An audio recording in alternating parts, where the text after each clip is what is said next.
Hello everyone, welcome back to another episode of Bible Excerpts. And today we're going to 2 Chronicles chapter 29. And particularly we're going to look at verse 24. But to give some context about what's going on here, Hezekiah, he's one of the great kings of Israel, honestly, or was it Judah? 25 years old, Jerusalem, so Israel. It's sometimes confusing. The kings, I think that's one of the most confusing things is you have two kings ruling at the same time for pretty much the same group of people in a way. It can be confusing. Anyway, he's the king in Jerusalem. And he came to power when he was 25 years old. Pretty young. He's a youth. One of us youth. And he had it in his heart to cleanse the temple, to repair it. He tells the Levites to sanctify themselves, to sanctify the house of God, and to carry out all the rubbish from the place. That's in verse 5. And he makes reforms. He wants to restore the temple. And let's see. It wasn't an easy job. Ellen White, one of my favorite authors, she says this in the book Prophets and Kings, page 332 and 333. They engaged heartily in the work of cleansing and sanctifying the temple. Because of the years of desecration, desecration and neglect, this was attended with many difficulties. But the priests and the Levites labored untiringly, and within a remarkably short time, they were able to report their task completed. The temple doors had been repaired and thrown open. The sacred vessels had been assembled and put into place, and all was in readiness for the reestablishment of sanctuary services. And so they had a long road ahead of them trying to repair the temple, trying to make it look decent, make it proper to worship the God of the universe in. Actually, one of my favorite, this wasn't the verse I wanted to focus on, but one of my favorite verses when it comes to, my work. I work in criminal justice field. I help victims of violent crime. And one of the things I specialize in is faith-based abuse. So you think about the Catholic Church. I've worked on cases that involve the Catholic Church, that involve my own church, even. It breaks my heart. And smaller churches. Faith-based abuse is a real thing, and clergy abuse is a real thing. I see it on a very regular basis. And something that stirs me to action is 2 Chronicles chapter 29, verse 11. My sons, do not be negligent now, for the Lord has chosen you to stand before him, to serve him, that you should minister to him and burn incense. Don't be negligent. God calls us not to be negligent. Whatever he needs us to do, we need to be faithful servants. We should not be negligent. And so the Levites, the priests, they weren't negligent in neglecting in the temple. They went to work, and they went to work as fast as they could.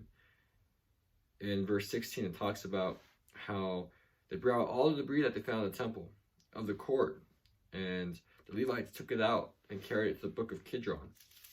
And then they began the sanctification process. That could be a very interesting study too. Let's see.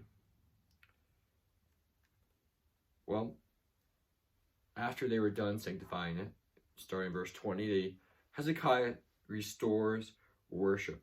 They, of course, start this with the sacrifices of animals and the burnt offerings and praising God. And they had a huge assembly. In verse 28 it says, all the assembly worshipped, the singers sang, the trumpeters sounded. All this continued until the burnt offering was finished. And it lists how many burnt offerings they had.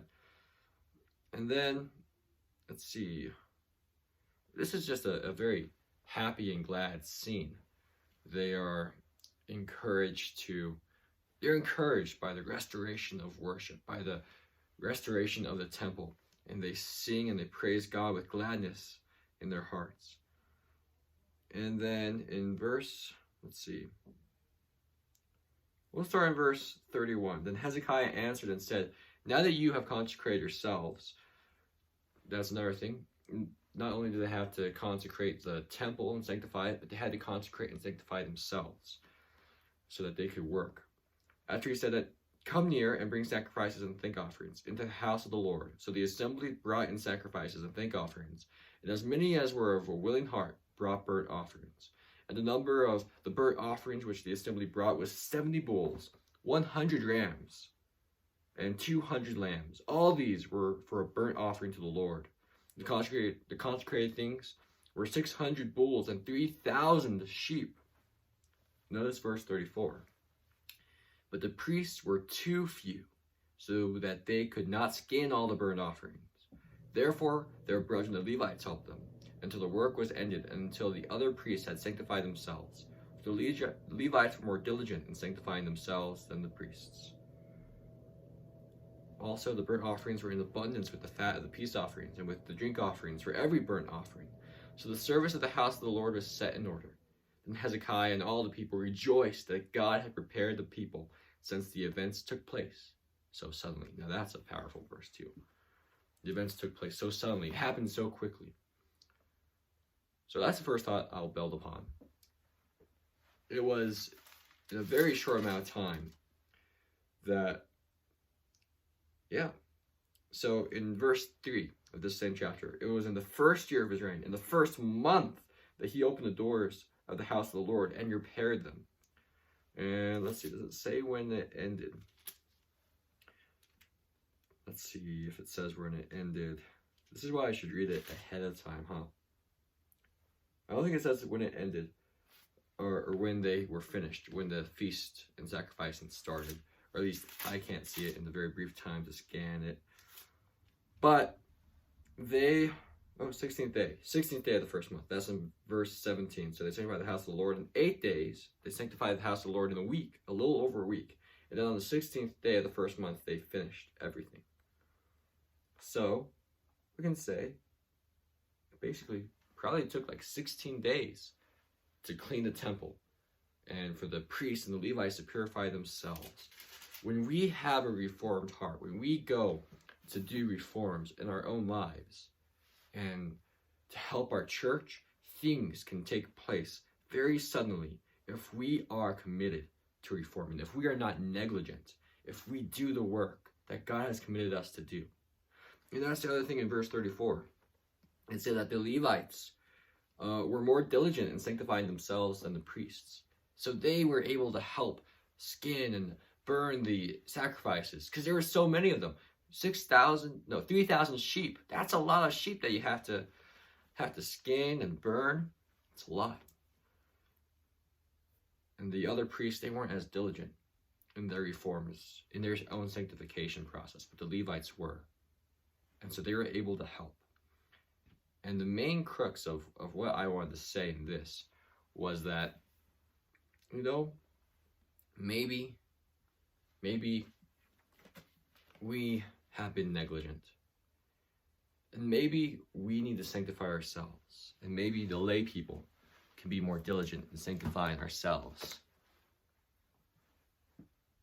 The work is so great, and the laborers so few.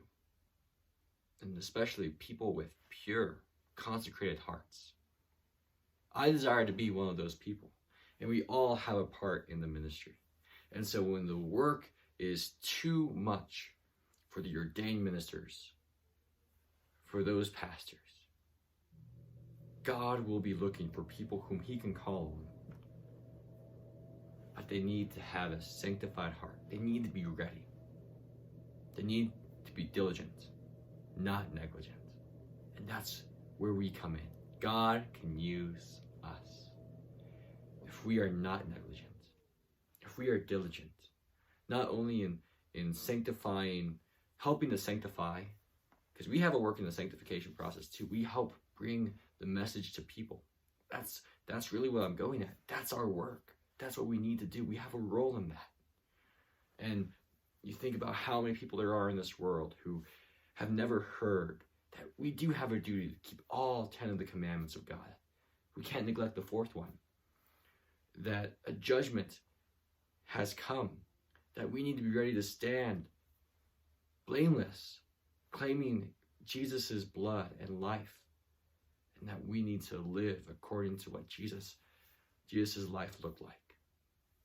Our job is to tell the world about the three angels' message and what's to come and how they can be ready. And it's just too much for the ministers. That's where we can come in. But we need to sanctify ourselves, and we need to be diligent. And so I hope that this video was uplifting for you. These videos are getting a little bit shorter. We'll see if that's a trend that continues. Tell me what you think. Leave a comment below and a like. I appreciate all the kind comments that I've gotten so far on these videos, and especially more on the shorts that I do. It's very uplifting, and I pray that these videos help you and help others. Thank you for joining me today, and I hope that you will choose to be diligent and to sanctify yourselves and be ready for when God needs us to step in. Thank you.